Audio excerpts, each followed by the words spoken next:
Bonsoir. C'est un privilège d'être ici ce soir et de me tenir à cet endroit. Ce matin, en venant sur la route, j'étais allé prier, m'attendre au Seigneur. Et en venant sur la route, j'ai mis la radio pour écouter un prédicateur radiophonique, Frère Smith, le frère de couleur. L'avez-vous écouté ce matin? Quelqu'un d'entre vous? De l'Ohio, je crois. Quelqu'un m'avait parlé de ses prédications et m'avait dit, vous devriez mettre la radio pour l'écouter, comme ça. Je suis justement tombé sur lui ce matin, et il disait clairement que le péché abonde dans le monde aujourd'hui. Et j'ai pris une autre station de radio un peu plus loin, et là j'en ai entendu un autre. Quand je suis arrivé ici, j'étais presque sur le point de... Je me suis demandé s'il ne serait pas trop tard pour venir à l'église ce matin, quand je suis arrivé. Donc, c'est vraiment un grand privilège pour nous d'être ici ce soir et de servir au service du Seigneur. Et je parlais de Frère Neville et du message l'autre jour à cette petite dame, notre sœur qui vient de nous quitter. Nous savons tous qui c'était, c'est sœur Weaver. Et je pensais à un homme ici qui va se faire baptiser ce soir. Elle, je l'ai baptisée dans ce baptistère quand il a fallu l'amener jusqu'ici en fauteuil roulant. Elle se mourait du cancer et il ne lui restait que cette nuit-là à vivre. Les médecins l'avaient condamnée. Elle allait mourir le lendemain matin. Je suis allé chez elle et j'ai essayé de lui parler de la guérison divine. Et elle ne faisait que répéter « Je ne suis pas digne que vous veniez sous mon toit ». Elle a dit « Je ne suis pas digne qu'un ministre soit dans ma maison ». Elle a dit « Je suis une pécheresse ». Mais elle a dit « Monsieur, je ne veux pas mourir comme ça ». Et donc, c'est Grace Weber, pas loin d'ici, qui m'avait emmené là-bas. Je venais d'arriver, épuisé par les réunions. Et là, quand j'ai prié pour elle et que je lui ai lu l'Écriture, elle était sauvée. Ensuite, elle avait de la peine à soulever la main, mais elle a voulu serrer la main à tout le monde. Quelque chose lui était arrivé. Et pendant qu'il se serrait la main, j'ai eu une vision où je l'ai vue se diriger vers un poulailler et en revenir. J'ai dit, bien, maintenant tout ira bien. C'est arrivé il y a 18 ans. Et depuis, elle a toujours eu une longueur d'avance sur ce cancer. Si elle est morte, elle n'est pas du tout morte du cancer. Elle a eu une crise cardiaque. C'est ce qui l'a emportée. On l'a mise sous oxygène. Elle est morte d'une crise cardiaque. Et alors, je réfléchissais à la toute fin, pendant que les gens sortaient et qu'ils chantaient « Alors Jésus vint ». C'est exactement ce qui est arrivé. Il est venu et lui a prêté vie pendant ses 18 ans. Et je me suis dit, comme c'est approprié. Cette femme n'était probablement pas consciente de ce qu'elle faisait là. Mais bon, peut-être que si. Cependant, comme c'était approprié d'avoir cette partie-là, alors Jésus vint. Maintenant, c'est juste avant de commencer. J'espère ma grande série de réunions. Je deviens très nerveux. Ce matin, j'étais super tendu. Alors je suis allé prier. Je suis ici à la maison. La famille, je les ai conduits en Arizona pour que les enfants puissent reprendre l'école. Et je suis ici juste pour me détendre un peu. Aller à la chasse avec Frère Wood et un groupe de frères d'ici. Aller à la chasse cette semaine. Nous allons dans le Kentucky. Et je suis arrivé précisément le jour où Madame Weaver est décédée. Et ça tombait bien que je sois ici pour pouvoir assister Frère Neville lors de ses funérailles. Et j'essaye de ne pas trop en parler. Vous savez, en présence de gens qui se plaignent. Parce que je pense que l'une des choses les plus horribles, c'est de voir un homme ou une femme qui se plaint constamment. J'ai toujours pensé, oh Dieu, garde-moi d'être comme ça. Voyez, cela affaiblit continuellement la foi. Vous savez, c'est je sais qu'en vieillissant, chacun d'entre nous, des choses et encore des choses vont nous arriver. Et je sais que ces petites choses vont continuer à s'accumuler. En vieillissant, c'est inévitable. Mais je pense que l'une des choses les plus horribles, c'est que Satan couronne la vie de quelqu'un, un vieux grincheux ou une vieille grincheuse. Vous voyez, j'espère ne pas en arriver là. J'espère pouvoir supporter ces choses, mes fardeaux, et arriver à ce que je veux que ma vie soit couronnée de la gloire de Dieu. Sa patience, sa bonté, sa paix, sa douceur, et qu'elle soit remplie du Saint-Esprit. Et l'une des principales choses dont j'ai toujours souffert au cours de ma vie, c'est la nervosité. C'est que quand je suis très épuisé, je deviens vraiment abattu. On a l'impression que personne ne se soucie de nous, vous savez, et on est complètement... Ça vous arrive aussi. Il se trouve que j'en ai vraiment une surdose, vous savez, et parfois, ça devient vraiment grave. Et j'ai du mal à... C'est la tension, c'est elle qui produit ça. Et alors, j'en arrive au point où, bien des fois, spécialement avec toutes ces visions, vous voyez, ça m'affecte. Je regarde une personne, je me dis, c'est une vision. Non, non, non, pas du tout. Oui, n'est-ce pas ça? Vous voyez, et vous ne vous rendez pas compte du prix à payer pour ça. Et donc, on se pose des questions. Ensuite, on se met à réfléchir. Eh bien, Ensuite, on se retire dans un coin et on se dit, eh bien, maintenant, qu'est-ce que j'ai accompli? Me voici, j'ai 50 ans et je n'ai encore rien fait pour le Seigneur. Et je vieillis. Et oh là là! Alors, on attrape ce qu'on avait l'habitude d'appeler le cafard. Certains d'entre vous, les frères d'à peu près mon âge, vous vous souvenez de ce qu'on avait l'habitude d'appeler avoir le cafard. Papa parlait de ça et je me demandais ce qu'il voulait dire. Mais maintenant, je le sais vraiment, ce qu'il voulait dire. Et donc, vous vous mettez à vous sentir comme ça, alors qu'il n'y a rien de vrai là-dedans. C'est seulement vous, et vous le savez. Voyez, vous le savez que ça vient de vous. Donc, là, j'essayais de me calmer un peu et de me préparer pour la grande offensive qui, je l'espère, aura lieu prochainement. Passez alors je dois aller à New York très bientôt et pour des réunions là-bas, une campagne. Ensuite, descendre à Shreveport et ensuite retourner à Phoenix. Après quoi, revenir par l'ouest, la frontière sud des États-Unis. Et puis, on est maintenant en train de faire les préparatifs pour notre déplacement outre-mer, pour commencer là-bas dès que nous le pourrons, après le 1er de l'an, peut-être en mars ou en avril, quelque chose comme ça. À partir de Stockholm ou d'Oslo, faire le tour du monde si nous y arrivons lors de cette prochaine tournée. Et maintenant, je suis à la maison pour, en quelque sorte, me reposer un peu, me retrouver et récupérer. Et si le Seigneur le veut, je reviendrai du Kentucky pour être ici dimanche prochain. Et si ça va, que c'est agréable au Seigneur, et que Fresneville n'y voit pas d'inconvénient, eh bien, j'essaierai de prendre le service dimanche prochain, si le Seigneur le veut. Et s'il est aussi bien disposé que Fresneville, je serai ici. Oui, monsieur, s'il est aussi bien disposé pour ça que Fresneville. J'espère qu'il l'est. C'est que, voyez, je sais que bientôt, si le Seigneur le veut, je vais être loin de vous pendant un certain temps. Et juste des petits messages. Quand un petit quelque chose me vient à cœur, alors j'ai envie de vous l'exprimer, vous voyez. Et nous pouvons fraterniser autour de ça. Maintenant, j'en ai un assez grand nombre, 5 ou 6 qui me sont venus ces quelques derniers jours. Je suis allé chasser l'écureuil ici, dans les environs, pendant 2 ou 3 jours. Je vais dans les bois, je prends un crayon et du papier. Vous voyez? Alors, quand il commence à faire bien jour, je m'adosse à un arbre quelque part. Si je ne m'endors pas, je me mets à prier. Et là, le Seigneur me donne quelque chose. Je commence à prendre des petites notes là-dessus. Vous voyez? Vous savez ce que je veux dire. Quand on se recueille, puis je rentre, je recopie tout ça sur un calepin. Et alors, quand on fait appel à moi, je vais vite chercher mon calepin. Je le parcours pour voir avec quoi je pourrais commencer. Vous voyez? C'est ce qui vient d'arriver. Donc, maintenant, j'aimerais, si le Seigneur le veut, parler seulement. J'essaie d'écourter ces grands et longs messages, vous voyez, qui prennent des heures. Et le Seigneur m'a aidé à être assez court à Chicago, le dernier soir là-bas, environ 30 minutes. Et quelqu'un est venu me dire, je ne pensais pas que tu pourrais y arriver, mais tu l'as fait.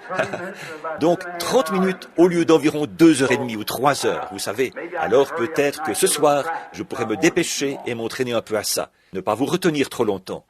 Que Dieu vous bénisse. Où que j'aille, il n'y aura jamais d'endroit comme ce tabernacle ici. C'est chez moi, mon doux chez moi. Aussi, toute ma sympathie va à la famille Weaver. Et ce précieux frère de couleur qui est décédé, j'ai prié avec lui un peu avant qu'il parte, et c'était un brave homme. Il est maintenant à la maison avec Dieu, et c'est terminé. Il faut partir d'une manière ou d'une autre, ça nous le savons tous. Alors que le Seigneur fasse reposer le âme en paix, et un jour, nous nous attendons à nous retrouver dans un pays là-bas, où il n'y a pas de maladie, pas de chagrin, pas de mort. Jusque-là, faisons tout ce que nous pouvons pour l'Évangile. À propos de tension, je priais à ce sujet ce matin. Que feriez-vous si vous n'aviez pas de tension? Réfléchissez-y. La tension fait partie de la vie. Ça m'a un peu encouragé quand j'ai eu cette pensée. Si vous n'aviez pas de tension, vous seriez comme une poupée de chiffon. Vous n'auriez pas de sentiments. Rien ne pourrait vous faire réagir. C'est comme un mari et sa femme. Peut-être, si elle veut faire quelque chose et qu'ils essayent de travailler ensemble, spécialement des chrétiens, et que l'autre veut. Et alors, quand vous vous réunissez vous découvrez ce qu'elle a fait. Elle découvre, voyez, en fait, la tension vous rapproche l'un de l'autre. Quelqu'un vous dit que, eh bien, il dit, pense un peu à ta petite femme qui a supporté beaucoup de tension quand tu n'étais pas très gentil, ou à ton mari qui a supporté de la tension quand tu n'étais pas très gentil. Après, quand tout est pardonné, regarde quel sentiment tu éprouves pour lui. Oh, là, vraiment, voyez, il faut que vous ayez des tensions, c'est tout. Réfléchissez un peu à propos de sentiments. Et si vous ne ressentiez rien, pas de douleur, rien, et s'il n'y avait pas de douleur du tout, vous n'auriez absolument aucun sentiment, voyez. Et si vous ne ressentiez rien, alors il vous manquerait un de vos sens, voyez. Alors, voyez, tout est pour le mieux, finalement. Donc, ô Dieu, donne-nous simplement la grâce de tenir debout face à cela. C'est ça qu'il faut. Si nous nous tenons simplement debout, soutenus par cette grâce, que nous nous tenons là et disons, nous savons que, quand cette vie-ci sera terminée, celle qui est magnifique est de l'autre côté, là où nous comptons aller. Et alors, nous rappelons que toutes ces choses, ce sont des tensions. Or, certaines personnes essaient de présenter le christianisme en disant que vous êtes libérés des soucis, vous êtes... Non, pas du tout. Vous êtes libérés de la tension. Oh non, vous ajoutez de la tension en devenant chrétien. Parce qu'avant, vous étiez un peu, je m'en foutiste, insouciant, n'importe comment. Là-bas, ce que vous faisiez vous était égal. Mais quand vous devenez un vrai chrétien, à tout instant, vous vous demandez, suis-je agréable à mon Seigneur? Si seulement je pouvais l'entendre me parler. Cela vous met sous tension, vous met sur vos gardes. C'est ce qui fait de vous ce que vous êtes. Alors, après tout, la tension est une bénédiction. Ça dépend juste de la manière dont vous la regardez. Ça dépend juste de la manière dont vous la regardez. Voyez, si vous regardez simplement l'autre côté, il y a, aussi fine qu'elle soit, une tranche aura quand même toujours deux côtés. Vous voyez? Alors, il faut voir les deux côtés. Donc, la tension, je me dis, oh là là, qu'est-ce que c'est que cette tension? Si seulement j'avais pu naître sans cette tension, eh bien, si je n'avais pas eu cette tension, je n'aurais pas été ce que je suis. Je n'aurais pas été un chrétien peut-être. C'est cette tension qui m'a poussé vers Jésus-Christ. Voyez? Alors, elle a été une source de bénédiction pour moi. Et donc, comme Paul l'a dit, quand il avait eu une tension ou quelque chose d'autre, bien qu'il ait consulté le Seigneur 3 fois pour qu'il lui enlève ça. Et le Seigneur a dit, Saul, Paul, ma grâce te suffit. Il a dit, alors je me glorifierai de mes infirmités. Quand je suis faible, c'est là que je suis fort. Voyez? Tant que c'est selon la volonté de Dieu, c'est bien. Or, je l'ai consulté une fois, quand ça me dérangeait tellement que ça me faisait peur. Et il m'a dit, il y a environ 8 ou 10 ans, il a dit, ça ne te fera plus jamais peur. Et ça ne m'a plus jamais fait peur. Non, monsieur. Je ne me fais pas de soucis pour ça. Je la ressens, mais je sais qu'elle est là, mais je continue simplement à avancer, parce que ça ne me fait plus peur. Je suis très reconnaissant pour ça. Bon, il aurait pu dire, ça n'existera plus, tout aussi bien que tu n'auras plus peur. Donc, c'est sa volonté que cela arrive. Alors, je l'accepte de bon gré et je dis, merci Seigneur, je vais marcher comme ça. Maintenant, inclinons la tête un instant pour prier. Y a-t-il une requête spéciale de prière? Je vois qu'il y a des mouchoirs posés ici. Levez la main. Seigneur, bénis chacun de tes enfants. Notre Père Céleste, nous nous approchons maintenant de ton grand trône majestueux de la grâce, parce qu'il nous a été demandé de venir. Nous venons sur l'invitation de Jésus-Christ. Nous venons avec tous nos soucis et nous les déchargeons sur lui, parce qu'il prend soin de nous. Quel grand réconfort de savoir qu'il prend soin de nous. Le grand Dieu du ciel, le Créateur, prend soin de nous, sa création. Cela nous réjouit tellement, Seigneur. Quel réconfort en ces temps où nous vivons, alors que rien ne semble pouvoir nous réconforter si ce n'est ta parole. C'est ça notre consolation, ta promesse. Et dans ta promesse, tu nous as dit de faire connaître nos requêtes. Et si vous demandez quelque chose en mon nom, je le ferai. Et toutes ces grandes promesses, demandez et vous recevrez. Dites à cette montagne, ôte-toi de là. Ne doutez pas, elle sera ôtée. Toutes ces promesses, et nous pouvons puiser en elles ce que nous demandons. Des mains se sont levées. Ces gens ont besoin de quelque chose, Seigneur. Tu connais leurs besoins. Pourvois-y, Père. Je dépose ma prière devant toi avec les leurs, ma main levée avec les leurs. Il y a ici, sur cette chaire, des mouchoirs qui ont été posés ici.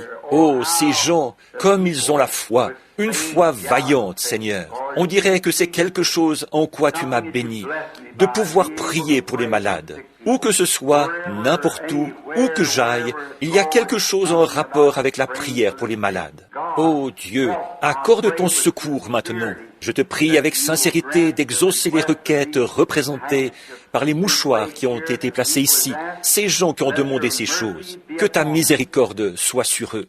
Seigneur, nous avons appris que Sir Hicks a là une femme qui est venue de quelque part, qui a fait tout le trajet jusqu'ici en avion, afin de recevoir de la prière. Elle est atteinte de cancer. Elle demande si elle pourrait l'amener ici.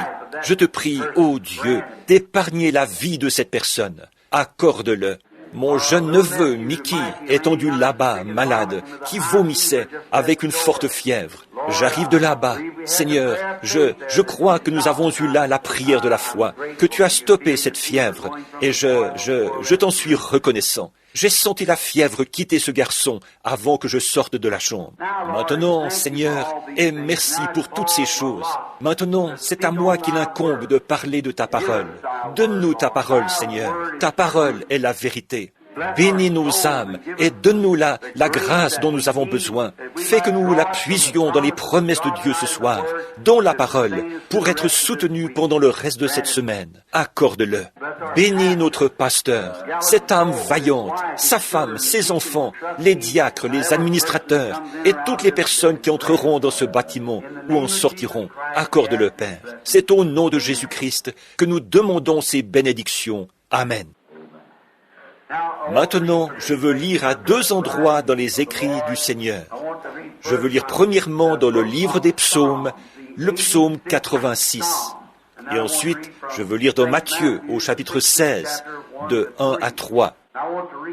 Je veux lire une partie de ce psaume, pas tout, mais jusqu'au verset 11 environ, ce qui fait un peu plus de la moitié. Et je veux annoncer ceci, si j'intitule mon sujet avant de prêcher dessus. Le temps de l'union est son signe. Le signe du temps de l'union.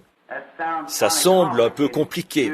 L'union, voyez, le temps de l'union, on en est là maintenant, est le signe de ce temps de l'union. Dans le psaume, une prière de David, le psaume 86.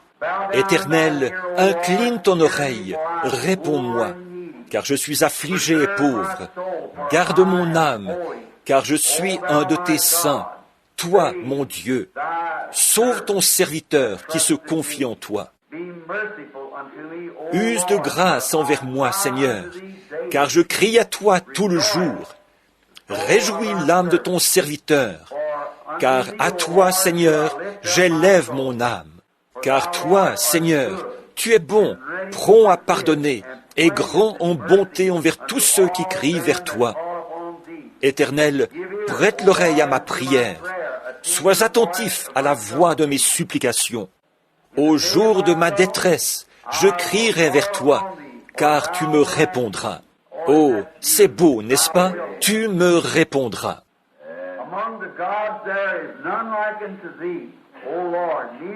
Seigneur, nul entre les dieux n'est comme toi, et il n'y a point d'œuvre comme la tienne. Toutes les nations que tu as faites viendront et se prosterneront devant toi, Seigneur. Tu glorifieras ton nom. Car tu es grand et tu fais des choses merveilleuses. Tu es Dieu, toi seul. Écoutez maintenant. Éternel, enseigne-moi ton chemin. Je marcherai dans ta vérité. Unis mon cœur à la crainte de ton nom. L'unité, voyez. Unis mon cœur à la crainte de ton nom. Je parle maintenant d'union et du signe du temps. Maintenant, au chapitre 16 de Matthieu, les pharisiens et les sadducéens abordèrent Jésus pour l'éprouver, lui demandant de leur faire voir un signe venant du ciel. Et Jésus leur répondit, « Le soir vous dites, il fera beau, car le ciel est rouge. Et le matin, il fera sombre, de l'orage aujourd'hui, car le ciel est d'un rouge sombre. Hypocrite, vous savez discerner l'aspect du ciel, et vous ne pouvez discerner les signes du temps. » Que le Seigneur ajoute ses bienveillantes bénédictions à la lecture de cette parole.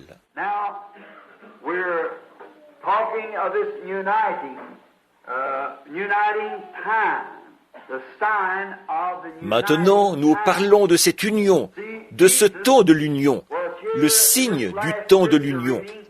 Voyez, Jésus était ici, dans cette dernière lecture de l'Écriture. Il reprochait au clergé de n'avoir pas su discerner le temps ou le signe du temps. Or, cela a toujours été quelque chose d'important pour les gens, voyez, de savoir discerner le signe du temps où l'on vit. En effet, Dieu l'écrit clairement, de sorte que cela n'échappe à personne. Bon, habituellement, je retourne en arrière, relever des exemples d'autres ministres, d'autres serviteurs du Seigneur du temps de la Bible. Par exemple, le signe au temps de Noé, le signe du temps de Daniel, et ainsi de suite, les différents signes. Mais ce soir, je veux laisser ça de côté pour gagner du temps, pour pouvoir, mais cela a toujours été la manière de faire de Dieu, de leur donner un signe naturel du temps, afin que tous sachent en quel temps ils étaient. Et ces pharisiens auraient dû reconnaître leur temps. Ils auraient dû savoir en quel temps ils étaient. Ailleurs, il a dit, « Si vous m'aviez connu, vous auriez connu mon jour. » Voyez, c'est vraiment quelque chose de très important pour nous, d'avoir l'intelligence de ces choses. Voyez, sans intelligence. Voilà ce qu'il disait toujours au sujet des prophètes. Il disait, et il avait l'intelligence par des visions du Seigneur. Et la parole du Seigneur fut adressée aux prophètes d'autrefois. Voyez, ils avaient l'intelligence des choses par la parole du Seigneur, au moyen des prophètes. Et alors les prophètes donnaient un signe. Par exemple, un homme est resté couché un certain temps sur le côté. Ensuite, il s'est retourné et est resté couché sur l'autre côté. Un homme a dû ôter ses vêtements et, ils ont fait beaucoup de choses pour montrer le signe sous lequel il vivait. Et maintenant, nous savons que le Dieu qui a fait les cieux et la terre et qui a élaboré son œuvre de manière à décrire ses temps par des signes, ce même Dieu vit aujourd'hui. Donc, certainement que quelque chose, en voyant le temps dans lequel nous vivons, il doit certainement y avoir quelque chose qui échappe à quelqu'un, quelque part. Voyez, parce que Dieu ne laisserait jamais ces choses arriver sans nous avoir donné un signe clair, pour que nous puissions comprendre. Or, voici ce qu'il y a aujourd'hui, c'est que le clergé, nous ne percevons pas la chose correctement. C'est comme c'était à cette époque-là. Ils ne croyaient pas que le temps était venu. Ils croyaient qu'ils menaient une vie assez paisible à cette époque-là. Donc, ils n'attendaient pas de Messie. Et Jésus a dit que sa venue, ce serait comme un voleur dans la nuit, au moment où les gens ne seraient pas conscients de sa venue. Mais quelques-unes des vierges qui sont allées à sa rencontre, la moitié d'entre elles avaient de l'huile dans leurs lampes et étaient prêtes. Elles guettaient ce signe. Et c'est à elles que je m'adresse ce soir, voyez, à celles qui attendent le signe maintenant, le signe de sa venue. Ces signes donnés par le Seigneur sont donnés uniquement aux croyants. Les incroyants ne les voient jamais. Ils leur passent complètement au-dessus de la tête et ils ne les voient pas. Et maintenant, aussi sûrement qu'un ange de Dieu pourrait se tenir sur cette estrade ce soir, tout aussi réellement que je vous regarde. Et je pourrais le regarder, ou vous pourriez le regarder, et moi je ne le verrais pas. Ou encore, je pourrais le regarder et vous ne le verriez pas. Ça, vous savez que c'est conforme à l'Écriture. C'est l'exacte vérité. Ils ont vu... Vous savez que Paul est tombé par terre, mais aucun d'eux n'a vu cette lumière. Cette lumière était bien là, quand Jean s'est tenu là devant les multitudes, et qu'il y avait des milliers de personnes là-bas, sur la rive, des membres du clergé et des sages, de grands hommes. Et Jean lui-même a dit, il a rendu témoignage qu'il avait vu l'Esprit de Dieu descendre comme une colombe et venir sur lui, et qu'une voix avait dit, « Celui-ci est mon Fils bien-aimé, en qui je me plais à demeurer. » Et personne d'autre que Jean ne l'a vu. Voyez, c'était seulement pour lui. Avez-vous remarqué comme il était frappant, le signe pour les mages? Ils ont regardé, c'était des Hébreux. Ce n'étaient pas vraiment des astronomes indiens, c'était des Hébreux. C'est qu'ils étaient allés là-bas, dans ce pays, étudier l'astronomie, pour terminer leurs études. Et quand ils ont regardé en direction de Jérusalem, sachant qu'ils voyaient ces 3 étoiles qui correspondaient au chemin de naissance de chacun d'eux, de Cham, de Sem et de Japheth, de la race dont ils descendaient chacun. Et ils ont vu ces étoiles de leur chemin de naissance. Pour eux, c'était un signe. Lorsque ces étoiles étaient alignées, le Messie était sur terre. Oh là là, ce n'est pas étonnant qu'il soit venu. Où est-il? Où est le roi des Juifs qui vient de naître? Nous avons vu son étoile en Orient et nous sommes venus pour l'adorer. Où est-il? Ils savaient que cet enfant Messie était couché quelque part, parce que Dieu leur avait donné un signe du temps qui indiquait que Dieu et l'homme étaient en train de s'unir ensemble. Quelle unité quand Dieu s'est uni lui-même à un corps humain. La principale, la plus grande de toutes les unions qui ait jamais été faite, c'est lorsque Dieu s'est uni à l'homme, qu'il a laissé sa glorieuse lignée en tant que Dieu, a étendu sa tente et intégré l'humanité, et est devenu l'un d'eux pour les racheter. L'unité, ce qui a fait quoi? Ce qui a amené pour toujours la paix entre Dieu et l'homme. Combien nous en sommes reconnaissants. Et les signes n'étaient pas envoyés. Maintenant, pensez un peu, tous les hommes et tous les astronomes, les gens de cette époque-là, leur horloge, c'était les étoiles. Une sentinelle montait au sommet de la tour. Ils montaient là-haut et observaient. Et ils voyaient quand certaines étoiles étaient dans une certaine constellation, alors qu'elles passaient. Ils savaient quelle heure il était. Vous vous rappelez, dans l'Écriture, sentinelle, quelle heure est-il? Et la sentinelle revenait lui dire l'heure qu'il était. Voyez, il mesurait le temps par les étoiles. Maintenant, n'est-il pas étrange que ces étoiles aient été parfaitement alignées pour 3 hommes et que personne d'autre n'ait vu ça? Voyez, parfaitement alignées. Or, on peut être à ce point aligné sur l'Écriture. Voyez, quand ces étoiles se sont unifiées, qu'elles se sont unies ensemble pour former cette constellation, au même moment, 3 hommes ont aussi été unis. Et on peut être tellement uni à Dieu, dans sa parole, que ces choses deviennent des réalités. Alors on peut les voir et savoir qu'elles sont vraies. Voyez, le signe du temps. On pourrait, en regardant, passer carrément par-dessus, dire « Oh, que d'absurdités !» Mais pour vous, ce ne sont pas des absurdités. Pour vous, le fait est que vous êtes unis à la parole. Et la voici. Alors c'est tout à fait la lumière, frère Pat, quand on voit ce signe s'unir avec le croyant. Et c'est à lui que j'adresse ceci, au croyant, car l'incroyant ne le voit jamais. Et quelle réprimande ce serait s'il était sur terre aujourd'hui, pour beaucoup de membres de notre clergé aujourd'hui, qui ne peuvent pas percevoir ce signe, les signes que nous percevons tous les jours ici au tabernacle, et ces choses que nous voyons. D'autres personnes les perçoivent et voient l'écriture sur la muraille. Et pourtant, beaucoup n'en tiennent aucun compte et ne les voient même pas du tout. Pour eux, c'est carrément sans intérêt. Ils ne les remarquent pas. Maintenant, remarquez là qu'il leur a indiqué des signes nationaux. Bon, quand ils l'ont questionné à ce sujet, ils voulaient des signes. Et il leur a donné des signes qui se sont réalisés. Ils voulaient savoir quand serait la fin du monde, quel serait le signe à la fin. Et il leur a indiqué de nombreux endroits dans les Écritures où il était question de signes nationaux, de signes célestes dans les cieux et de signes terrestres. Il leur a donné des signes, un signe, des signes, continuellement un signe. Et quand il leur a parlé là, à un certain endroit, d'un signe national, il a dit, quand vous verrez les nations, voyez, commencer à se rassembler autour de Jérusalem, voyez, alors nous saurions que le temps de leur détresse est proche, quand vous verrez Jérusalem encerclée par l'armée.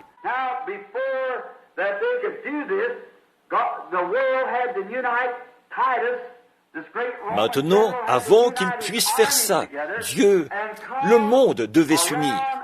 Titus, ce grand général romain, devait réunir ses armées et arriver là, après que les Juifs avaient rejeté le signe du temps que Dieu leur avait donné.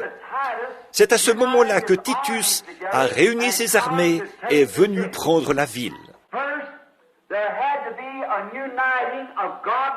Il fallait d'abord qu'il y ait une union du soi-disant peuple de Dieu contre la parole de Dieu, avant que la nation puisse s'unir contre le peuple de Dieu.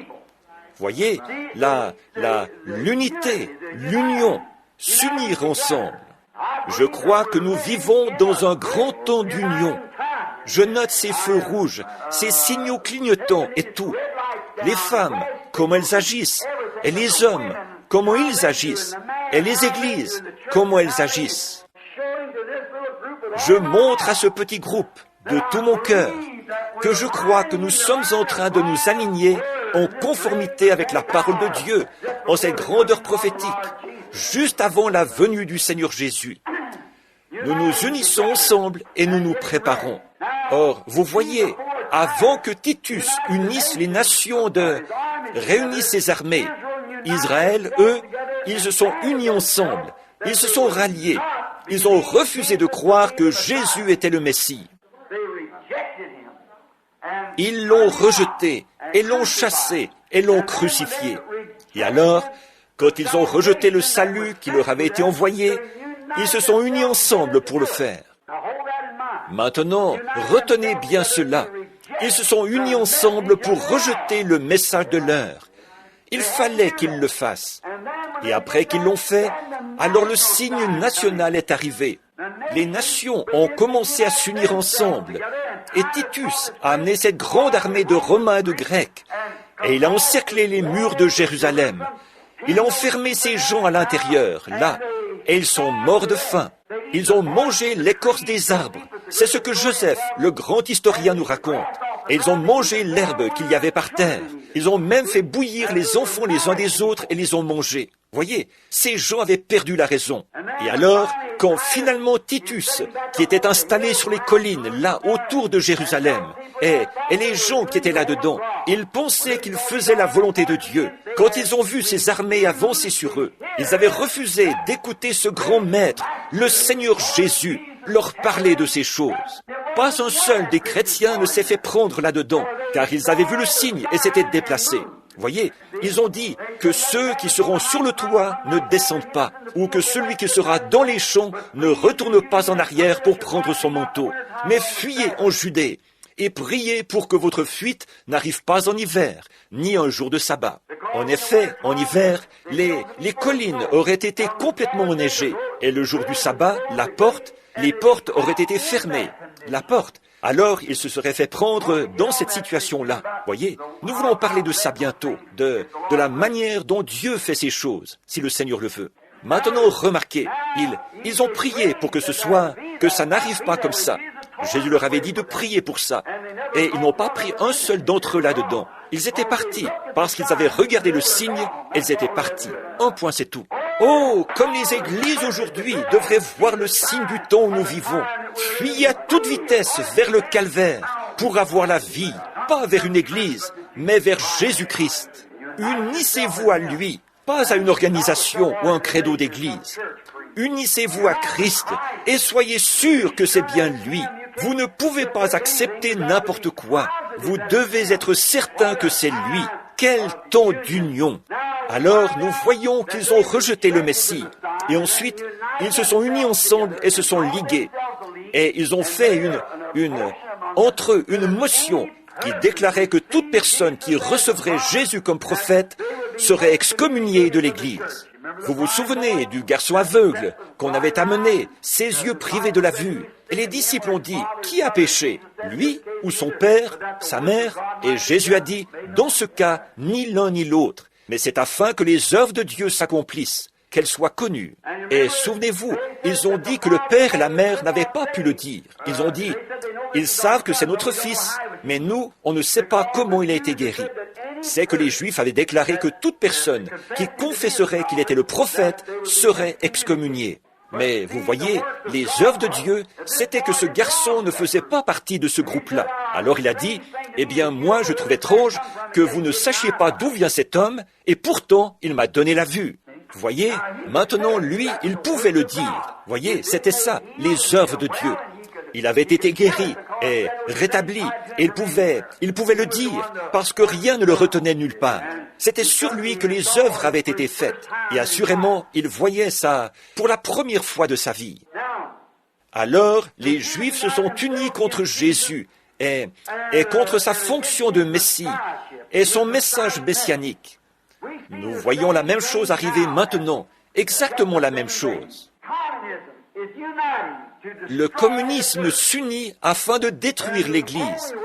Et la seule façon dont ça, c'est après que l'Église se sera aussi unie dans le Conseil des Églises, le Conseil mondial des Églises, afin de nier et de détruire le message, la parole. Elles ont rejeté la parole. C'est ce que les Églises ont fait. Elles ne peuvent pas l'accepter, parce que celles-ci s'opposent à leur credo dénominationnel. Peu importe combien de colonnes de feu seraient suspendues au milieu des gens, ou combien de choses seraient prédites et se réaliseraient, et tous les grands signes qu'il a promis pour le dernier jour, elles ne le peuvent pas. Elles sont donc en train de s'unir maintenant, et votre pasteur ici, et beaucoup d'autres peuvent vous le dire, ceux qui lisent, qu'elles ont formé le mouvement œcuménique du monde. Et c'est un ministre luthérien qui est à la tête de ça. Alors, si jamais un désastre survenait, se produisait ici dans le quartier, si nous ne sommes pas unis à ce mouvement œcuménique, là, notre Église ne pourra plus être une Église. Elles pourront l'utiliser comme entrepôt. Ou, si l'un de nous, frères, voyait quelqu'un en train de mourir ou qui est blessé, et essayait de lui offrir une bénédiction spirituelle, nous pourrions être abattus à cause de ça. C'est tout à fait exact. On pourrait nous donner 10 ans de prison fédérale pour avoir offert un secours, parce que nous ne sommes pas membres de ce mouvement œcuménique. Ne voyez-vous pas la marque de la bête? Voyez? Maintenant, nous voyons arriver ce temps de l'union. Voyez? Maintenant, observez. Et là, l'Église est unie contre le message. Et alors, une fois qu'elle l'a fait, les nations s'unissent dans le communisme pour détruire de nouveau l'Église. Exactement ce qu'elles avaient fait au début. Voyez, cela se répète de nouveau. Il fallait d'abord qu'Israël rejette le message. Et quand ils ont rejeté le message, alors les forces armées, la vie nationale, se sont unies ensemble avec d'autres nations et sont venues détruire l'Église. Et aujourd'hui, ils ont rejeté le message du Seigneur Jésus. Ils ont rejeté le message. Et maintenant, l'heure est venue où le communisme est en train d'unir le monde entier contre l'Église. Voyez, il faut qu'il en soit ainsi. Or, c'est dur de dire ça. C'était dur pour ces Juifs de croire. Ils ont dit, maintenant venez, frères, nous voyons que notre Dieu est avec nous. Donc nous allons entrer dans le temple. Et maintenant, nous allons prier et laisser le Saint-Père un tel et le Saint-Père un tel conduire la prière. Fermez la porte. Et Titus est resté sur ses positions. Il n'a pas bougé de là pendant environ 1 an ou plus. Voyez, il a monté la garde et les a laissés complètement mourir de faim. Pas un seul n'a pu sortir de la ville. Et ils sont morts de faim. Et quand il est entré là et a démoli les murs, le sang a jailli et coulé comme des rivières là-bas, quand il a massacré tout ce qui s'y trouvait.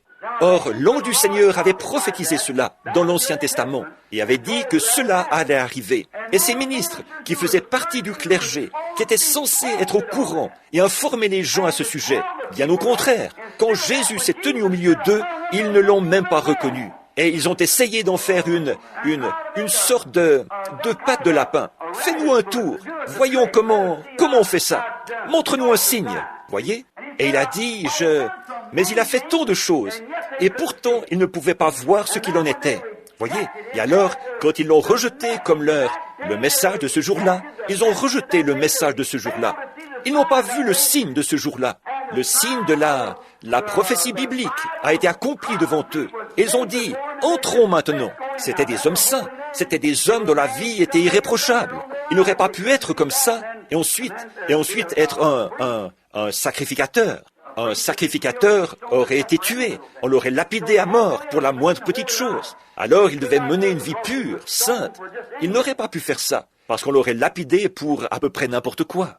Donc, c'étaient de grands hommes et des hommes saints aux yeux des gens. Et pourtant, ils sont entrés en disant, « Maintenant nous avons Dieu, le Dieu qui a été avec nous tout au long des âges. Nous allons entrer dans son Saint-Temple. » Ça l'était, le Saint-Temple de Dieu. Mais vous voyez, il avait été rejeté dans son Saint-Temple. Voyez, nous allons entrer dans la maison du Seigneur. Maintenant, vous, les Hébreux, vous savez tous que nous sommes la race élue. Nous, ici, c'est ce que nous sommes. Et Dieu est notre Dieu, le Dieu d'Abraham, d'Isaac et de Jacob. Il est avec nous. Il va nous délivrer de ces Philistins incirconcis là-bas, comme on pourrait les appeler, ces Romains et ces Grecs. Il va nous en délivrer. Entrons dans la maison du Seigneur. Ça avait l'air d'être une bonne idée. Mais qu'est-ce qu'ils avaient fait? Le bâtisseur de la maison s'y était trouvé, sous la forme d'un noble charpentier galiléen. Et il l'avait rejeté, alors que Dieu avait confirmé qu'il était son messager de l'heure, le germe, et il l'avait rejeté. Alors toutes les prières, toute la sincérité, tous leurs sacrifices ne voulaient rien dire pour Dieu. Ils avaient fait ça, et Dieu a laissé ses grandes armées s'unir pour la détruire. Et nous voyons aujourd'hui que les églises, de par les dénominations et tout ça, rejettent la parole de Dieu. Elles ne veulent pas qu'on leur parle de ces choses, que la science peut pourtant prouver par des photos et tout, mais quand même, elle ne veut rien avoir à faire avec cela. Donc le communisme est en train de se mettre en place pour les détruire, exactement comme Titus l'avait fait. Et la Bible a dit qu'il le ferait, exactement. Maintenant, vous voyez où nous vivons? Au temps de l'union, quand nous voyons ces choses qui s'unissent. Oh, comment se fait-il que nous ne voyons pas ces choses? Vous pouvez regarder ici dans l'Écriture et voir où il l'a promis, que c'est ce qu'il ferait. Maintenant, nous le voyons s'accomplir. Nous voyons dans l'Église ce qu'il a promis de faire. Nous le voyons s'accomplir. Nous voyons les nations s'unir ensemble. Nous voyons les isthmes s'unir ensemble. Nous voyons les églises s'unir ensemble. C'est le temps de l'union. C'est l'heure de l'union. C'est ça, l'esprit de l'âge. Il faut que nous nous unissions. Tout ce qu'on discute doit être organisé. Sinon, même le gouvernement ne l'accepterait pas. Vous savez, en tant que citoyen, je ne peux pas, en tant que citoyen des États-Unis, pourtant si vous me donniez un chèque de $5, je n'oserais pas y apposer mon nom. Voyez, je ne le pourrais pas. Voyez, c'est un temps d'union. Tout doit passer par une sorte d'union. Et c'est précisément cette union qui amène la marque de la bête. Voyez, c'est un temps d'union. Et tout va dans cette direction. Vous pouvez le voir de vos propres yeux. Il suffit de regarder. C'est un temps d'union où tout ensemble se réunit. Les Juifs se sont unis contre Jésus en tant que leur Messie. Et donc, nous voyons ce qui est arrivé. Nous voyons la même chose maintenant. Le communisme s'unit pour détruire l'Église. Après que l'Église s'est unie dans le Conseil mondial des Églises et qu'elle essaie de détruire le message, la parole de Dieu. Elles essayent de s'en débarrasser. La seule chose qu'elles peuvent faire, c'est former entre elles un conseil, parce qu'elles sont séparées. Un petit groupe ici, les méthodistes, et les baptistes, et les luthériens, et les presbytériens, l'Église du Christ, et ainsi de suite comme ça. Elles ne peuvent rien faire, parce que celle-ci sera contre celle-ci sera contre l'autre. Leur doctrine diffère autant que l'Est diffère de l'Ouest. Voyez, elles ne peuvent pas, mais une fois réunies sous un seul grand chef, elles ont ce qu'il faut. Là, elles ont ce qu'il faut. C'est ce qui fait que les catholiques sont dans une telle unité. Les catholiques romains. Évidemment, eux, ils sont en unité. La majorité, ce sont les catholiques romains. Les Grecs et les autres catholiques ne sont pas aussi nombreux que les catholiques romains.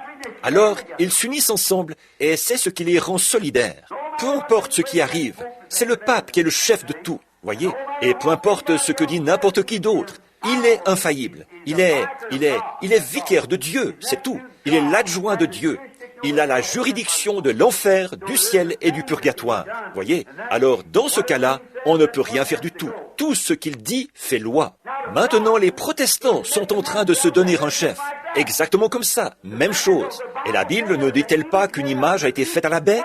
Qu'est-ce qu'une image? C'est quelque chose qui est semblable, qui a été fait semblable. Voilà, c'est ça, la même chose. Qu'est-ce que c'est? Du fait qu'ils s'unissent ensemble, et c'est ça l'esprit de l'âge, c'est de s'unir. S'unir ensemble donc pour essayer de détruire le message. Comment le détruisent-ils? Comment pourraient-ils détruire la parole de Dieu? Ils peuvent la rendre inopérante, inefficace, en adoptant des traditions, comme ils l'avaient fait là-bas, au commencement, annulant ainsi l'effet de la parole de Dieu. Voyez, ils disent, « Oh, ça, c'est... » En fait, au fond, on voit cette femme incrédule, là, qui cherche à... Elle... Son nom m'échappe en ce moment. Si je pouvais citer son nom, je cherche à en retenir tellement. Je pensais à cette Miss Nation l'autre jour. Je souhaiterais qu'on ait une autre femme comme celle-là, qui prenne position. C'est elle qui est allée dans les bars et a jeté dehors le whisky et a arraché les affiches et tout ça. Pourquoi est-ce qu'une femme ne prend pas position comme ça aujourd'hui, ne va pas arracher quelques-unes de ces photos de femmes nues de sa propre race et ce genre de choses? De celle-là, on n'en a plus. Bon, mais cette femme, une incrédule, qui dit que la Bible, il est anticonstitutionnel de la lire dans les écoles publiques, et ce genre de choses. Maintenant, ce qu'ils font aussi, l'avez-vous remarqué?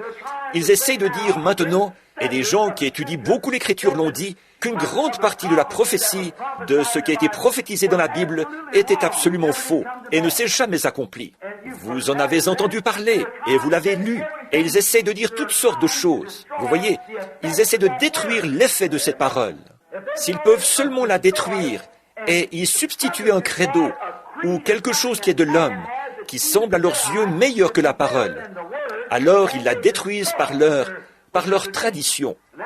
Et c'est par ce moyen qu'ils essaient de détruire la parole de Dieu, par une politique dénominationnelle. Maintenant, chaque Église a sa propre politique. L'Église du Christ a la sienne, l'Église chrétienne a la sienne, et les baptistes, les méthodistes, les presbytériens, ils ont tous leurs différentes politiques. Maintenant, ils s'en écartent, parce qu'ils sont séparés. Voyez, la chose n'aurait pas pu se faire avant. C'est maintenant qu'ils doivent le faire. Voyez, c'est le temps de l'union. Et maintenant, ils rassemblent tout ça. Ils mettent tout ça en commun. Et on voit avec quoi ils se retrouvent. Oh, c'est comme faire cuire une miche de pain faite de viande de cheval et d'ordures sorties de la poubelle, plus tout ce qu'ils ont mis avec. En faire des boulettes et ajouter à ça des pommes de terre pourries et d'autres choses. Et voir avec quoi on se retrouve. Moi, je ne veux rien de ça. C'est sûr que non. Non, monsieur. C'est comme ça qu'ils font. Voyez, ils prennent des gens qui croient que Jésus était un mythe. Une église qui croit que Jésus était un mythe. L'autre, certains qui croient qu'il était un prophète. L'une dit, le temps des miracles est passé. L'autre dit, il est possible que ça existe. Et tout ça réuni. Et la Bible dit, comment deux hommes peuvent-ils marcher ensemble s'ils ne sont pas d'accord? Voyez? Or, c'est ça le genre d'unité qu'ils ont. Et en mettant un éminent Saint-Père au-dessus, on a là une image de la bête. Exactement ce que la Bible dit. Maintenant, ils ont un ministre luthérien à la tête. Eh bien, nous voyons que c'est le temps de l'union. C'est la même chose maintenant. Ils s'unissent ensemble. Le communisme et tout le reste. Dans le monde et dans l'Église et tout, ils s'unissent ensemble. Observez la nature. Oh là là, la nature, si vous observez la nature, elle fait la même chose. La nature est le calendrier de Dieu des signes. Le saviez-vous? Jésus leur a dit d'observer la nature. La mer qui mugirait, voyez, et il y aurait différentes choses, et des tremblements de terre en divers lieux, des conflits nationaux, des signes dans le ciel, des signes sur la terre. Partout, il y aurait des signes de ce temps qui arrive. Observez les nuages. Avant que les nuages puissent produire une pluie torrentielle, savez-vous comment ça se passe? Plusieurs petits nuages se regroupent pour former un gros nuage. Eh bien, celui-ci est poussé par un peu de vent, celui-là est poussé par un peu de vent, et ils sont poussés tous ensemble. Et là, on a un ouragan. Voyez, ils s'unissent avant de pouvoir produire un orage. Il le faut. Observez les canards et les oies qui s'unissent ensemble avant de quitter leur pays. Voyez, ils s'unissent ensemble. On les voit voler d'un étang à l'autre, d'un endroit à l'autre. Ils se rassemblent tous. Ils s'unissent, se préparent pour leur départ. Voyez, c'est la nature. Et Dieu a créé la nature. Et la nature agit d'après le plan de Dieu. C'est une loi de Dieu non écrite. La nature agit en conformité avec sa loi. C'est comme quand on parle d'un service funèbre de la sève qui descend dans la tombe, au bout de la racine de l'arbre, pour rester là jusqu'à la résurrection au printemps. C'est une loi de Dieu. Il n'y a pas d'intelligence qui puisse faire descendre cette sève-là. On ne pourrait pas la drainer, on ne pourrait pas l'extraire. Il n'y a pas de meilleure façon de faire que celle de Dieu. C'est Dieu qui a le moyen parfait. Alors, quand les feuilles tombent, alors il envoie la sève en bas, dans la tombe, et la cache. Comme Job l'a dit, cache-moi dans la tombe, jusqu'à ce que ta colère soit passée. Vous voyez, elle descend là, parce que c'est une loi de la nature, avant le gel. Regardez les feuilles qui commencent maintenant à tomber. Pourquoi? C'est une loi de la nature. Les canards vont se rassembler, tous. Ils vont se regrouper autour d'un chef. Là, d'une manière ou d'une autre, ils savent, je ne sais pas comment, mais ils le savent, que ce certain petit canard mâle est un chef. Et ce petit, tous, ils se rassemblent et se regroupent directement autour de lui. Puis, il s'élève dans les airs. Et pourtant, il n'a jamais quitté cet étang, mais tout droit vers la Louisiane ou le Texas il ira, vers les champs de riz. Voyez, avant de s'envoler, de quitter le lieu où ils sont nés cette année-là, ils s'unissent ensemble. Amen, c'est ça. Ils se regroupent autour de leur chef.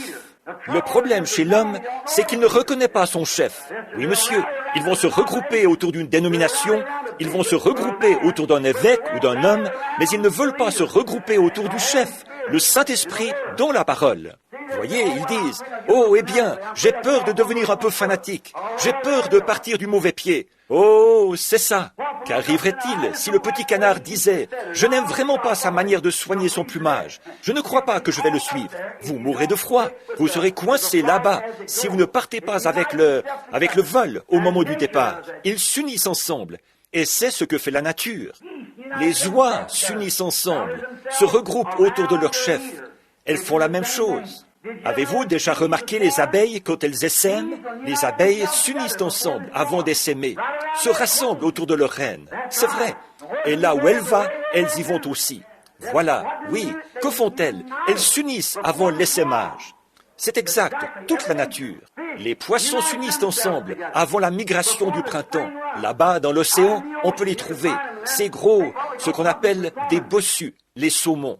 Quand ils viennent là, avant cette migration, on les voit par dizaines de milliers, là-bas dans la mer, qui s'amènent tout autour, dans l'eau salée, alors qu'en fait, ce sont des poissons d'eau douce.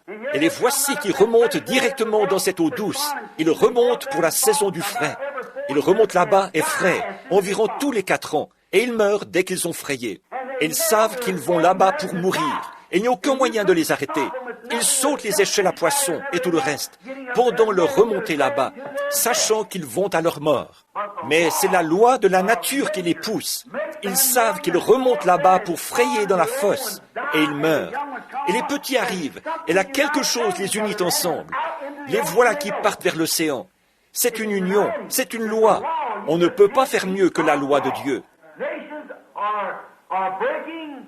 Les nations se disloquent, car nous voyons que c'est le temps maintenant où elles sont censées le faire. Nous sommes dans un processus de troubles nationaux. Nous voyons que les nations rompent leurs relations. Année après année, nous voyons telle nation s'enfoncer dans le communisme, telle autre s'enfoncer dans le communisme. Et ici même, dans notre propre nation, c'est ravagé par le communisme, et il va prendre le contrôle. Vous voyez, il le fera. Il n'y a pas moyen de l'arrêter. Pourquoi? Pour la même raison qu'on n'aurait pas pu arrêter Titus. Les gens ont rejeté Dieu et sa parole. Oui, monsieur. Alors ils vont le faire. Et nous voyons que le processus est enclenché. D'habitude, j'en ai pour 2 ou 3 heures. Jusqu'ici, j'ai déjà mis environ 30 minutes. Voyez? Mais pour arriver à donner tout ça, je me dépêche vraiment. Étudiez ces choses quand vous serez rentrés. Remarquez, ils sont en train de s'unir maintenant même. Vous dites, frère Branham, est-ce bien vrai? Ils s'avancent vers le combat d'Armageddon. C'est exactement ce qu'ils vont faire. Voyez?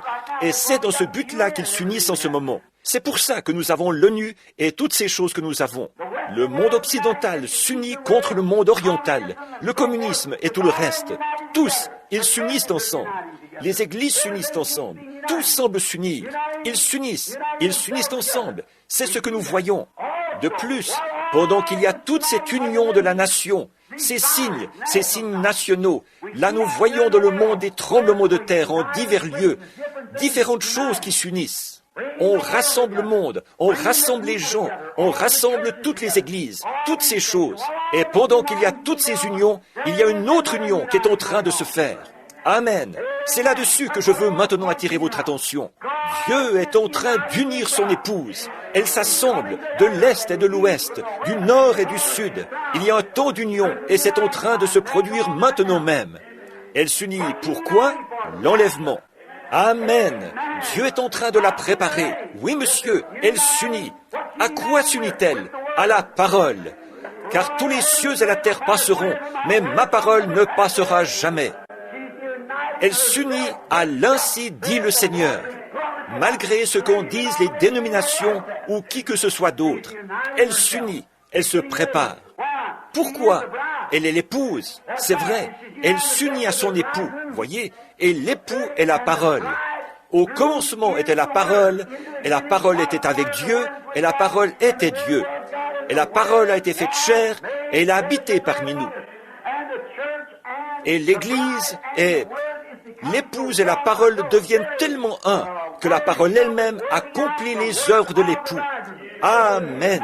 Le voyez-vous? Une union. Ce n'est plus adhérer à l'Église, ce n'est plus telle chose, mais fuyez tout et attachez-vous à Jésus-Christ. Voyez, c'est le temps de l'union. Dieu réunit son épouse. Il restaure cela parfaitement. Il unit les paroles de sa promesse. 2 Thessaloniciens chapitre 2, il y est dit au chapitre 5, il est dit « Les saints qui dorment dans la poussière de la terre se réveilleront, et alors nous nous unirons avec eux, les vivants avec ceux qui sont morts. Nous nous unirons avant même d'arriver là-haut, parce que l'épouse sera au complet quand elle arrivera là-bas. Ceux qui sont vivants, ils sont en train de s'unir à la parole, et ceux qui sont partis l'ont déjà fait. Et tout cela s'assemble pour former une grande union, l'union qui se fait avant de monter là-haut. Amen. Le communisme doit gagner du terrain, ces autres choses doivent gagner du terrain, et l'Église doit s'unir là-bas, qu'on sait, et les nations là-bas pour former le Conseil mondial des Églises. Et l'épouse doit s'unir sous la parole de Dieu. Pour accomplir cela, Dieu a envoyé le signe céleste et ces choses qui sont des preuves pour l'Église, comme il l'a fait pour la nation. Amen. Dieu, le temps de l'union. Oui, monsieur. Oh là là. Alors souvenez-vous maintenant, il y a une union de la parole qui s'unit de nouveau. Une restauration de la foi qui a été transmise aux saints une fois pour toutes. Une restauration. Ce qui ne pouvait se faire qu'en ce jour-ci. Le seul temps où cela pouvait se faire, c'est maintenant. On ne s'y était jamais attaqué, nulle part. Elle s'était lancée dans des folies dénominationnelles. Mais maintenant, pas question d'adhérer à une folie dénominationnelle, parce que c'est le temps de l'union d'hommes et de femmes, de toute race, toute couleur, tout credo. Tout est assujetti à Christ par le baptême du Saint-Esprit et le retour à la parole. Le temps de l'union pour l'Église. Oh là là, l'union de chaque parole qui a été dispersée partout par ces organisations. Depuis le moment où, à Nicée, Rome, elles ont organisé la première Église. De même, elles ont organisé Luther, elles ont organisé Wesley, elles ont organisé toutes les autres églises. Et pour faire ça, il fallait qu'elles adoptent un credo. Alors, quand Dieu envoyait autre chose, elles n'ont pas pu recevoir cela. C'est pourquoi ce n'était pas possible avant maintenant. Dieu a promis que, dans les derniers jours, la foi des pères serait rétablie et redonnée à l'épouse de nouveau, qu'il en serait ainsi. Et ça ne pouvait se faire en aucun autre temps qu'en ce temps-ci. Regardez quel signe est venu du ciel. Une colonne de feu suspendue parmi nous. Et avec les signes, les prodiges du Seigneur Jésus-Christ. Quand il nous parle, ça ne manque jamais. Ça arrive de façon parfaite chaque fois. Amen. Alors nous voyons où nous en sommes. Au temps de l'union. Nous voyons les nations s'unir. Nous voyons le monde s'unir. Nous voyons le communisme s'unir. Nous voyons les églises s'unir. Et nous voyons Dieu s'unir lui-même à son épouse. Si bien que lui et l'église, c'est la même chose. Alléluia. Comme la pyramide, là, c'est vrai. Ils s'unissent ensemble. Dieu s'unit. Pourquoi? Jamais, depuis le premier âge de l'Église, la colonne de feu n'avait été parmi les gens. Jamais, depuis le premier âge de l'Église, ils n'avaient vu les choses que nous voyons aujourd'hui. Et ceci n'a été rendu possible que lorsque Dieu a envoyé les 7 sceaux et nous a donné un signe par cela. Il a envoyé du ciel 7 anges, et il est venu pour restaurer cette parole qui avait été dispersée par ces dénominations, et pour relier tout cela de nouveau à la parole de Dieu, pour faire descendre son Saint-Esprit. Jésus a dit, « Si vous demeurez en moi, et que ma parole demeure en vous, alors demandez ce que vous voudrez, cela vous sera accordé. » Il unit de nouveau l'épouse à la parole, qui est Dieu. L'Église est la parole, pas l'Église et le credo. L'Église est la parole. L'épouse est la parole, unis ensemble. Oh là là, quel rétablir quoi? La foi des premiers pères pentecôtistes, voyez, qui avait été dispersée par le groupe de Luther. Pas par Luther lui-même, pas par Luther, pas par Wesley, pas par ses grands fondateurs. Mais, après leur départ, une église est apparue, et alors, ce qu'ils en ont fait, ils en ont fait une organisation. Ils ont accepté des credos et tout, et sont partis comme ça. Et regardez-les aujourd'hui. Maintenant, ils sont entrés dans ce Conseil mondial des églises. Bon, vous voyez, mais dans les derniers jours, vous voyez, nous voyons des choses arriver maintenant qui n'étaient jamais arrivées auparavant. Vous voyez, c'est le signe de Dieu. Et toutes ces unions sont le signe du temps. Maintenant, nous voulons regarder cela attentivement, être vraiment sûrs que nous le comprenons. Ils abandonnent la vraie parole pour adopter des dénominations, pour accepter des credos et les opinions de différents hommes, plutôt que d'accepter la parole. Apocalypse 10 dit le message du 7e ange. Maintenant, souvenez-vous, ça, c'est juste au moment des 7 trompettes. Et il y a 7 anges qui font retentir 7 trompettes. C'est à cela qu'on va arriver ensuite. Mais souvenez-vous, là, très spécifiquement, il est dit de l'ange, non pas la trompette du 7e ange, mais le message du 7e ange. Voyez, pas l'ange de la trompette, mais l'ange du message. Voyez, l'ange a seulement sonné de la trompette. Ce 7e ange, l'ange de la trompette. Mais ici, il est dit au jour du message du 7e ange. Voyez, quand son message est fini. Voyez, ça, c'est le message de l'âge de l'Église. C'est en ce temps-là le message, pas la trompette, et le mystère de Dieu qui est écrit dans la parole s'accomplirait. Maintenant, regardez dans quel jour nous vivons. Regardez ces sceaux. C'est ce qui a rassemblé cette parole de Dieu qui avait été dispersée. Luther, là, et tous les autres, ces grands réformateurs qui étaient allés de l'avant, tout cela a été repris et montré dans la Bible, où ils allaient être, la place précise de chaque homme, ce que l'un ferait et ce qui arriverait à l'Église, ce que l'autre ferait et ce qui arriverait à l'Église, et toutes les choses qu'il avait laissées en suspens. Et alors, au dernier jour, alors que nous ne savions rien de tout cela, il nous a été annoncé d'avance qu'une certaine chose arriverait. C'est même passé dans les journaux et tout. Et voilà qu'il descend directement, révèle cela et relie les mystères ensemble. Amen. Frère, moi je trouve que c'est sublime. Moi je trouve que ça unit les éléments de la parole. Peu m'importe mais oui, ce que les gens disent, pensent, m'importe, c'est vrai. Mais ça, pour moi, c'est la vérité. C'est ce que je crois. Comme les mages qui venaient de Babylone, ils ont crié, « Où est le roi des Juifs qui vient de naître ?» Il est sur la terre en ce moment. Il faut que nous le trouvions. C'est vrai. Et je crois qu'il est si près de venir que je peux dire, « Voici, l'époux vient. J'entends le cri de minuit. » Amen. Nous sommes juste au moment de la fin. Oh là là, cette heure dans laquelle nous vivons. Remarquez, voyez, quel jour, quel temps que celui où nous vivons, où ce grand mystère de Dieu s'accomplit, faisant connaître la divinité, montrant ce qu'il en est. Ces petits ismes au moyen desquels ils ont dévié et fait de lui ceci, et quelqu'un a fait de lui ceci, et quelqu'un a fait de lui cela. Mais l'ange du Seigneur est descendu et a dévoilé tout leur isme. Il a dégagé de là la vérité et l'a présentée. Voilà, c'est ça, c'est absolument parfait. Pas moyen de le voir autrement. Voilà, c'est ça, c'est ce qu'il est. Voyez, la semence du serpent, toutes ces différentes choses qui ont été si mystérieuses pour les gens. Voyez, qu'est-ce que c'est? C'est le signe qui indique quoi? Qu'il faut s'unir. Qu'est-ce qu'il a dit dans Malachie 4? Qu'il rétablirait la foi pentecôtiste originelle, la redonnerait aux gens, avec le même message pentecôtiste, le même signe pentecôtiste, la même preuve pentecôtiste. le même Dieu, la même puissance, le même enseignement, tout exactement pareil, avec la confirmation de la même colonne de feu qui a jeté Paul à terre, là, sur le chemin de Damas. Il est parmi nous aujourd'hui, faisant les mêmes choses qu'à cette époque-là. S'unir. Nous voyons les nations s'unir. Nous voyons le monde s'unir. Nous voyons les églises s'unir. Nous voyons l'épouse s'unir. S'unir à la parole. Pourquoi? La parole est Dieu. Et comme la parole, comme l'époux étant la parole et l'épouse étant l'auditrice de la parole, ils se joignent ensemble dans une union. Ils s'unissent. C'est comme un mariage. Vous voyez, ils se préparent pour un mariage. Et ils deviennent un. La parole devient vous, vous devenez la parole. Jésus a dit, en ce jour-là, vous le saurez. Tout ce que le Père est, je le suis. Et tout ce que je suis, vous l'êtes.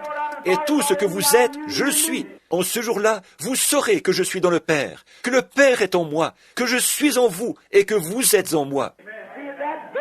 Vous voyez, en ce jour-là, quel jour? Ce jour-ci, nous voyons les grands mystères cachés de Dieu être révélés. Oh, comme j'aime ça! Oh, remarquez qu'il n'était pas possible de faire de rapprochement entre la science et la parole, comme on le fait aujourd'hui. Le rapprochement n'aurait pas pu se faire avant. Ce n'est que maintenant qu'il est possible. Remarquez, il a dit des signes célestes, des signes célestes. La science et les signes nationaux. Bon, aujourd'hui, ils ont de grands signes dans le ciel. Ils ont des astronautes et tout. Mais ces astronautes, ça produit quel effet sur la science mondiale? Ça éveille une crainte chez les gens.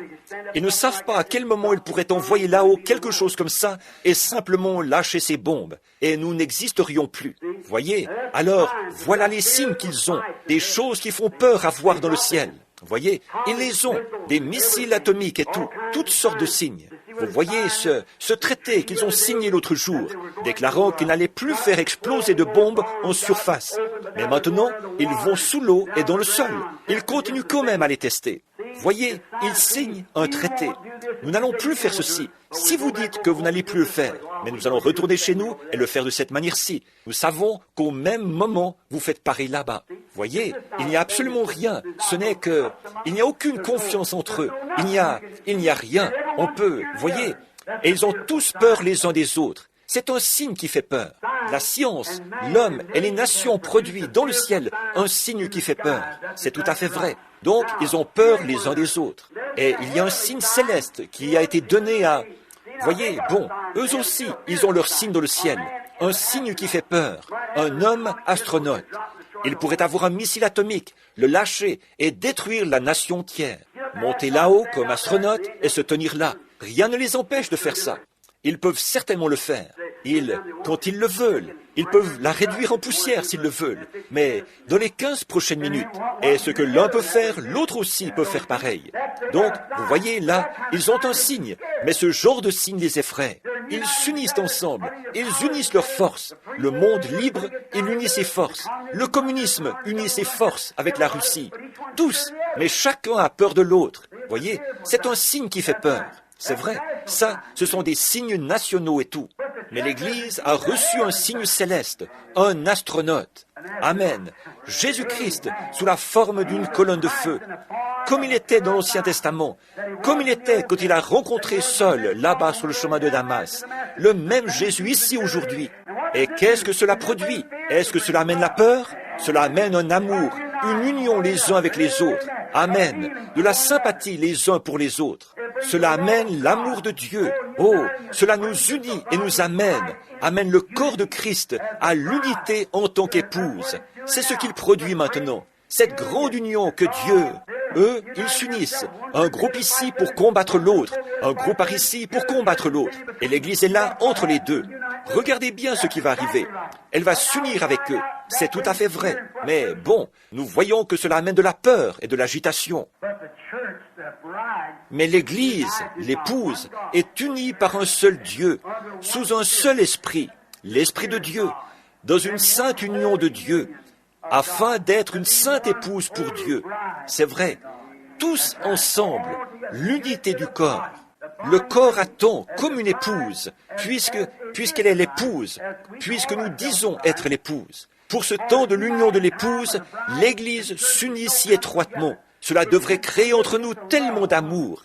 au point qu'il nous soit difficile d'être éloignés les uns des autres. C'est vrai. On ne fait que...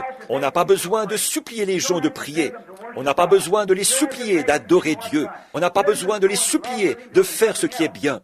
Ils sont tellement amoureux de lui que rien d'autre ne compte. Pensez à une jeune fille, une très jolie petite demoiselle, qui va épouser un beau jeune homme dont elle est follement amoureuse. Cela compte plus pour elle que sa propre vie. Et elle sait que, très prochainement, ils vont se marier. Alors que le jour du mariage approche, cette petite, je vous le dis, elle ne tient plus en place. Voyez, elle prépare tout. Elle s'abandonne complètement à lui. C'est vrai.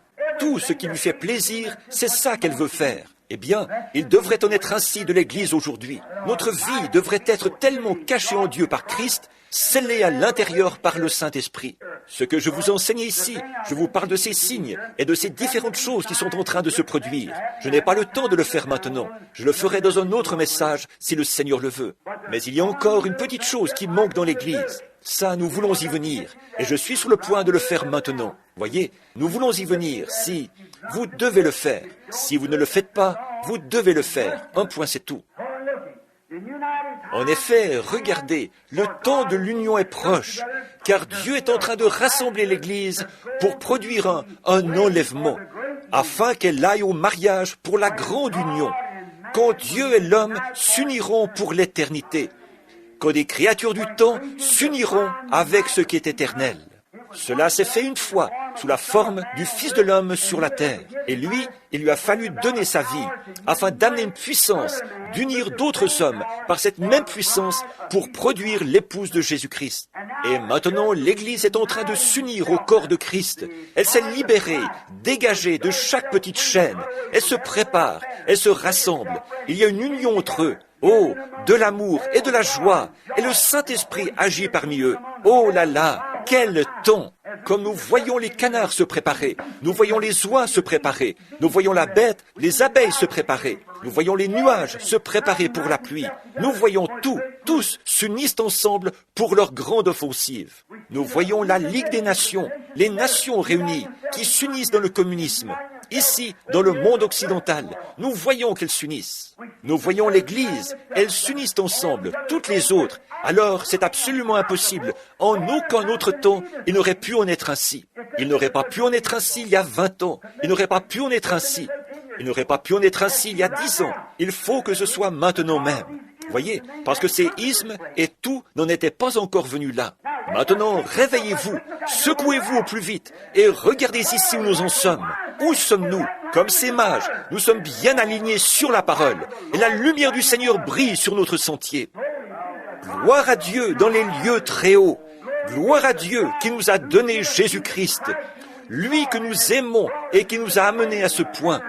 Et comme nous sommes son peuple, racheté au prix de son sang. Oh là là! Quand arrive le temps de l'union, nous regardons comme nous nous unissons les uns avec les autres par les liens de son esprit. Est-ce possible que ce soit son esprit? Bien sûr que c'est son esprit. Pourquoi cela? C'est sa parole, et c'est là l'esprit de la parole. Quand cet esprit de la promesse vient sur vous et qu'il confirme et démontre ce qu'il est, ici même, est-ce le même esprit? C'est celui qui était avec Moïse dans le désert. C'est celui qui était sur Jésus-Christ. C'est lui qui a rencontré Saul quand il était en route vers Damas. Il est le même hier, aujourd'hui et éternellement. Et il fait la même chose. Et nous voyons les nations réunies. Nous voyons les chefs des églises réunis. Nous voyons le communisme réuni. Nous voyons les ismes s'unir. Nous voyons toutes ces choses. Et maintenant, nous voyons l'épouse s'unir à la parole. Oh là là, le moment est venu où les saints vont ressusciter pour s'unir avec ceux qui sont vivants, afin d'aller s'unir à Jésus-Christ pour l'éternité. Que Dieu nous aide, chacun de nous, à nous unir à Christ ce soir, que nous abandonnions tout ce que nous sommes, tout ce que nous avons, toute notre âme, tout notre corps et toute notre pensée à Jésus-Christ, et que nous attendions le moment de cette union. Quand la trompette de Dieu retentira, qu'il n'y aura plus de temps, et que poindra le matin éternel, resplendissant de beauté, quand les morts en Christ ressusciteront et se rassembleront là-bas, sur l'autre rive, avec l'épouse qui est vivante, pour être enlevés ensemble. Regardez l'union. Dieu qui unit l'Église avec sa parole, et la parole avec l'Église, les deux devenant une seule et même chose. Dis ceci, et cela arrivera. Fais ceci, et cela arrivera. C'est ça, c'est moi devant toi, c'est moi qui le prouve, c'est moi avec toi. Très bien, nous voyons que maintenant le moment arrive où la trompette retentit, et ces saints endormis là-bas, ils ne peuvent pas parvenir sans nous à la perfection. Ils comptent sur nous. Hébreux 11. Et quand ils s'assemblent, ils s'unissent avec les vivants. L'Église s'unit avec la parole. Alors l'Église et la parole qui s'unissent ensemble deviennent un. Les saints morts et les saints vivants s'unissent ensemble pour être un. Et tous ensemble, ils vont s'unir à Christ là-bas pour le souper des noces de l'agneau. C'est le temps de l'union et les signes fusent de toutes parts. Les signes sont présents dans les nations, les signes sont présents dans le communisme, les signes sont présents dans le monde occidental, les signes sont présents dans le conseil des églises. Et le signe est ici, ce soir, présent dans la fonction du Saint-Esprit, et la parole de Dieu le confirme, et on établit la vérité. Amen. Le temps de l'union, le signe du temps de l'union. Inclinons la tête. Seigneur Jésus, mon pauvre cœur bondit de joie en voyant la possibilité, pour moi, un homme d'âge mûr, mais pourtant la possibilité que je vois ta venue dans cette génération, que je sois vivant et que je me tienne ici, que je vois le moment où cette trompette retentira, que celui qui est souillé se souille encore, que le juste pratique encore la justice, que celui qui est saint se sanctifie encore. Ô Seigneur Dieu, et de penser que nous nous tiendrons là, en un instant, en un clin d'œil, quand le monde ne saura pas ce qui se passe. Mais tout à coup, vous verrez apparaître devant vous vos bien-aimés qui sont décédés et qui reviennent s'unir avec vous. Et nous serons changés en un instant, en un clin d'œil, et nous serons tous ensemble enlevés à la rencontre de notre Seigneur dans les airs. Alors, nous nous unirons à lui, et nous serons là pour toujours. Plus jamais nous n'aurons à être privés de sa présence. Comme c'est glorieux aujourd'hui, Seigneur, de savoir que nous sommes maintenant unis, en étant un seul esprit, le Saint-Esprit, qui a le contrôle absolu de la parole, vient en nous. Et comme c'est glorieux, quel privilège de pouvoir nous détacher de tout ce qui est du monde pour nous unir à Jésus-Christ.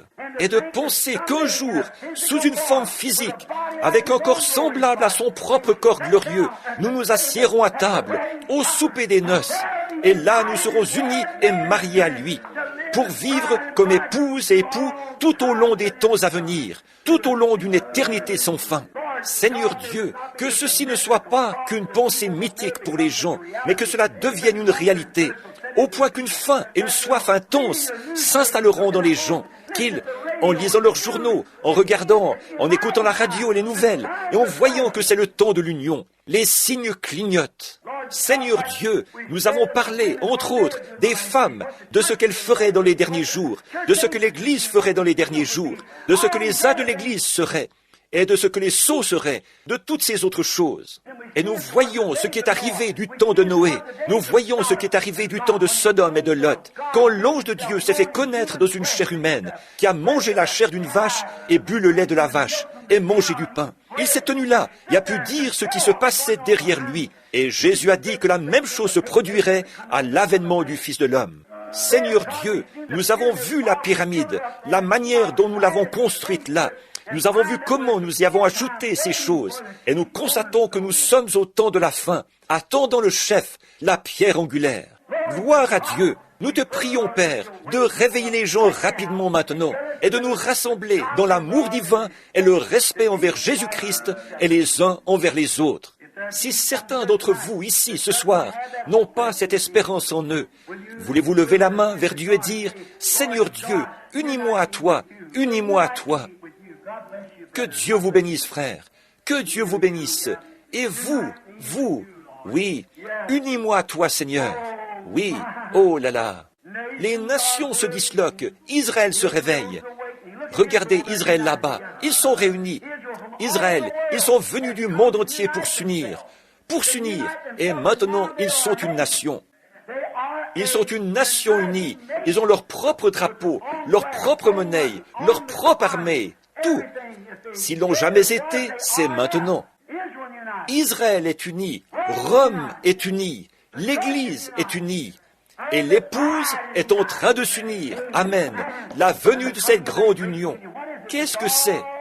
tout se dirige vers ce signe principal et capital. Jésus et son épouse qui s'unissent pour être un. Dieu notre Père, accorde ces bénédictions que je demande pour ces gens, et puissions-nous être unis à toi de cœur et d'esprit, car ils ont levé la main, montrant qu'ils désirent cela. Seigneur Dieu, purifie-nous et fais que nous soyons à toi. Accorde-le, Seigneur. Tout ce que nous savons faire et pouvons faire, c'est demander. Et alors, tu as dit que si nous le demandions et le croyions, nous le recevrions. Je l'attends, Seigneur. Je te remercie au nom de Jésus-Christ. Amen. Je l'aime. Je l'aime.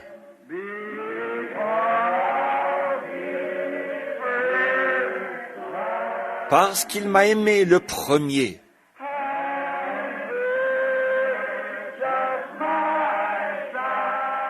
Et a acquis mon salut sur le bois du calvaire.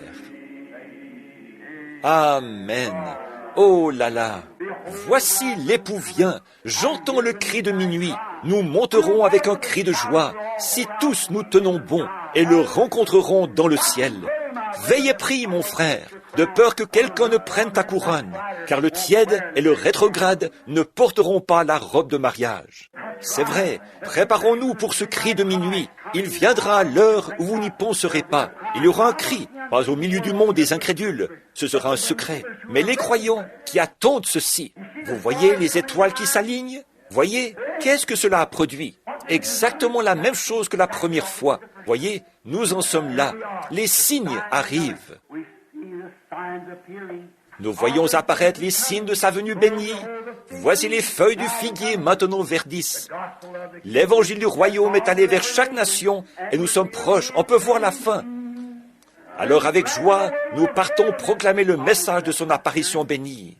Pas vrai? Oh, proclamer le message de son apparition bénie. C'est ce que nous devons faire. Dire à tout le monde, tenez-vous prêts, préparez-vous à rencontrer Dieu. Amen. Je l'aime. Oh, comme je l'aime. Maintenant, levons-nous là, alors que nous nous saluons. Tournez-vous pour serrer la main à quelqu'un et dites,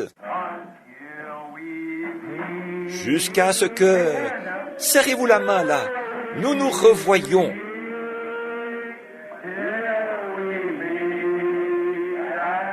Réunis aux pieds de Jésus, jusqu'à ce que...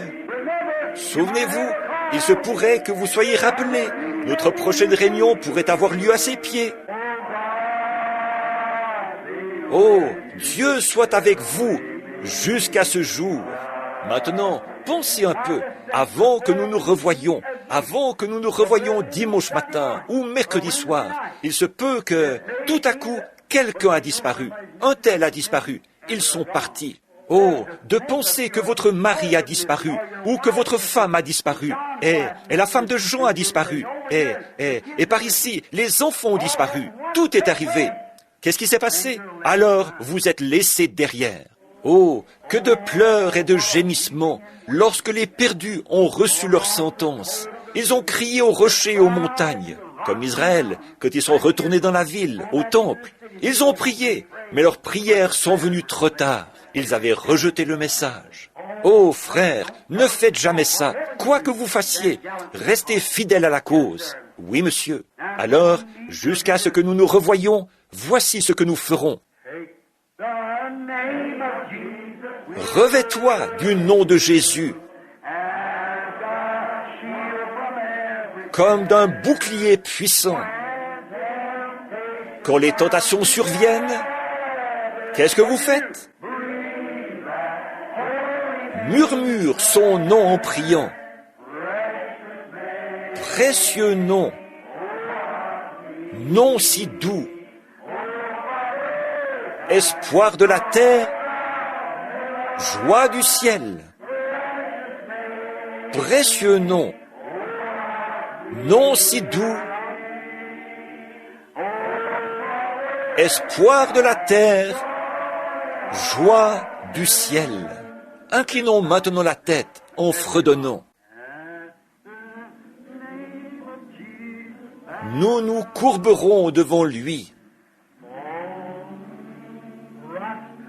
nous prosternons à ses pieds pour le couronner roi des rois. Le voyage terminé. Il le sera un jour. Oh, précieux nom, nom si doux, jusqu'à ce que nous nous revoyions, que Dieu soit avec vous. Espoir de la terre, joie du ciel, précieux nom, nom si doux, espoir de la terre, joie du ciel.